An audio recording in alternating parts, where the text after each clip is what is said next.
హత్యలతో ప్రజలను భయభ్రాంతులకు గురిచేసే వారిని ఎట్టి పరిస్థితుల్లో ఉపేక్షించేది లేదని ముఖ్యమంత్రి చంద్రబాబు హెచ్చరించారు. ఒంగోలులో మంగళవారం రాత్రి హత్యకు గురైన నాగులుప్పలపాడు మాజీ ఎంపీపీ ముప్పవరపు వీరయ్య చౌదరి మృతదేహానికి సీఎం నివాళులర్పించారు. నాగులుప్పలపాడు మండలం అమ్మనబ్రోలులో వీరయ్య చౌదరి స్వగృహానికి చేరుకున్న సీఎం వీరయ్య చౌదరి మృతదేహంపై పుష్పగుచ్చాలుంచి నివాళులర్పించారు. కుటుంబ సభ్యులను ఓదార్చారు. సంఘటన గురించి పోలీసు ఉన్నతాధికారులు, మంత్రులు కుటుంబ సభ్యులను అడిగి తెలుసుకున్నారు. హంతకులను పట్టుకోవడానికి 12 బృందాలను ఏర్పాటు చేసి ముమ్మరంగా గాలిస్తూనే ఉన్నారు. హంతలకు శిక్ష తప్పదని హెచ్చరించారు.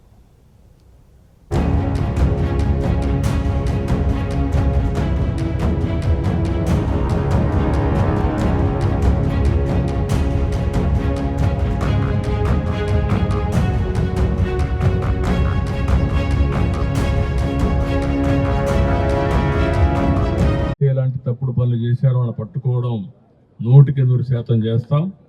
అది చేసే వరకు వదిలిపెట్టనని చెప్పి ఈరోజు ఇక్కడ మీ అందరికీ తెలియజేస్తున్నా. కానీ ఒకటే హెచ్చరిక చేస్తున్నా, ఇలాంటి హత్యా రాజకీయాలు చేసే వ్యక్తులకు కానీ హత్యలు చేసే వ్యక్తులకు కానీ ఒకటే హెచ్చరిక, ఇలాంటి తప్పుడు పనులు చేసిన మీరు కూడా చివరకు కాలగర్భంలో గడిచిపోతారు, గుర్తుపెట్టుకోమని హెచ్చరిస్తున్నా.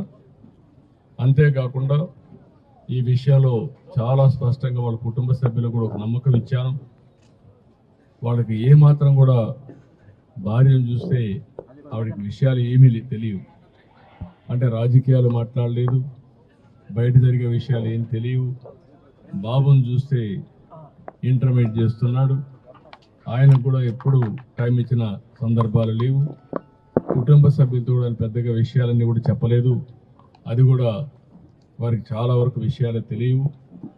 ఆయన మిత్రులు కానీ కొంతమంది బంధువులు ఉంటే వారిని అడిగాను, ఆయన దగ్గర ఉండే డ్రైవర్ని అడిగాను, అదే మరి ఆఫీసులో పనిచేసి అతను కూడా అడిగాం.